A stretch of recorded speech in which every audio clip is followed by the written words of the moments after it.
This is the Samsung Galaxy A36. It is a mid-range Android smartphone with a nicely balanced set of features. I'm going to walk you through the cameras, the camera app, and then show you some sample photos and videos that I have taken with this smartphone. Starting from the front, we have a 12 megapixel selfie camera in a punch hole. Yay! Thank God for punch holes. If we flip, at the back here is a 50 megapixel main camera, an 8 megapixel ultra wide camera, and a 5 megapixel macro lens. There is an LED flash to go with it. Having tested this camera, I can tell you that, look, don't bother with the 8 megapixel ultra wide and the 5 megapixel macro lens. There's really no point to these things. I do not understand why anybody still puts a 5 megapixel anything on, except it's an entry-level device. Yes, you can put a 5 megapixel camera at the back and as a selfie camera, and usually that's the only camera. But in a mid-range setup like this, anyway, so let's see what the camera app looks like. If you're used to Samsung phones, this is standard arrangement in Samsung camera apps. You have the regular photo mode. When you launch the app, this is what you see, and you just tap and snap. If you want to take a portrait, you move there. If you want to use one of these fun features that adds bunny ears and dog noses and all that to your face, be my guest. Then we switch over to video mode. You can record in standard mode, in 0.5 mode, in ×2 zoom, right? It zooms in, etc. And then you have the more section. This more section brings more advanced functionality to you. The professional mode, where you can set ISO, EV, etc., etc.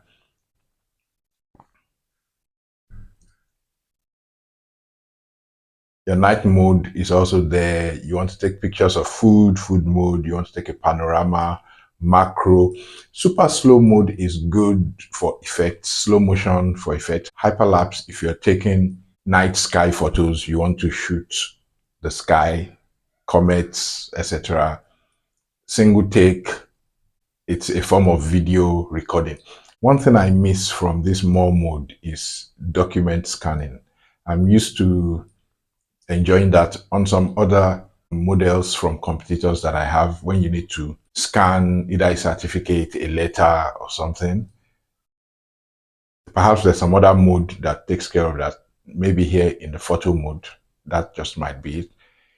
Going through the settings, you can scene optimizer, okay, scan documents and text. So yes, that's covered most likely in the regular mode. Like I said, this camera can scan QR codes, on and on and on. It has video stabilization for recording. There's auto HDR. So this is standard Samsung camera app. You can set a timer and all that. You can change the resolution from standard 12 megapixel mode to 50. In selfie mode, the settings and the features that you get are pretty much the same. There's no difference, none at all. Same stuff. So how do these cameras perform? The 12 megapixel selfie camera is good. It takes good selfies. I have taken quite a number of good selfies that I've shown off, and I'm going to show you right after this session. In low light and night situations, though, it's not as good as I would love for it to be. Maybe I'm spoiled. I have more expensive smartphones with much better cameras, but then it doesn't make sense to compare it with them. If they are more expensive, it means that more resources went into making those camera phones better. So for the price, yes, I think it's okay. One thing I did notice is that for night modes, the camera tends to be susceptible to colors. If there's a blue light close by, it's enhanced. If there is a red light close by, it's enhanced. You'll see it in the samples. You'll see what I mean in the samples. How does the rear camera hold up? Again, it's great where lighting is good. Really, really good where lighting is good. In low light, there's that issue of colors, colored lights messing things up. If there's a colored light close by, it messes the scene up. I wish it wasn't there. Perhaps Samsung can fix that with a software update.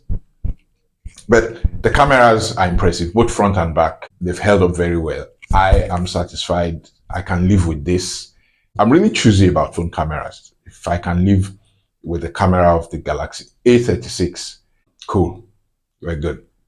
So let's have a look at samples of photos and videos that I've taken with this phone.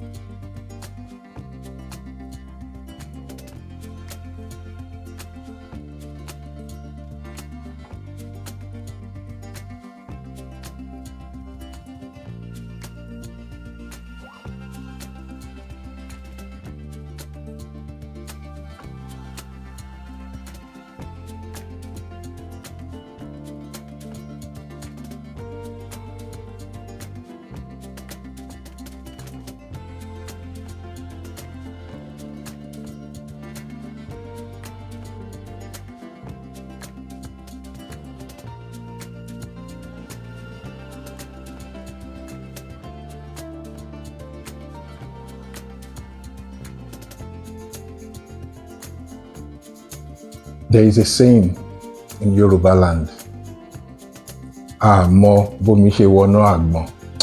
Tí n bá gbọ́ lẹ́nu ẹ, if I hear àtìmọ́, we now know how water got into the coconut. That's it, guys, about the sample photos and videos from the Samsung Galaxy A36 5G. What do you think of them? I think that the cameras do pretty well. The quality of the video recording is actually impressive. The only niggle I have with the camera of this phone is that garish messing up of the blue lighting in those samples that I showed you. It just messes that scenario up every time. And I have tested that scenario with other cameras, as you saw, and they handled it well. That lighting is very mild. It's actually mild. It's blue that's supposed to be soothing and nice. Nothing like the way the Galaxy A36 camera portrayed it. Apart from that, I love both the selfie and the main cameras, and I think that they do a pretty good job. Like I said, I hope Samsung is able to fix that. I don't even know what to call it. I hope Samsung is able to fix that with a software update, and the camera will then become perfect. Thanks for watching, guys. Please like this video, share it with others. I'll see you again another time.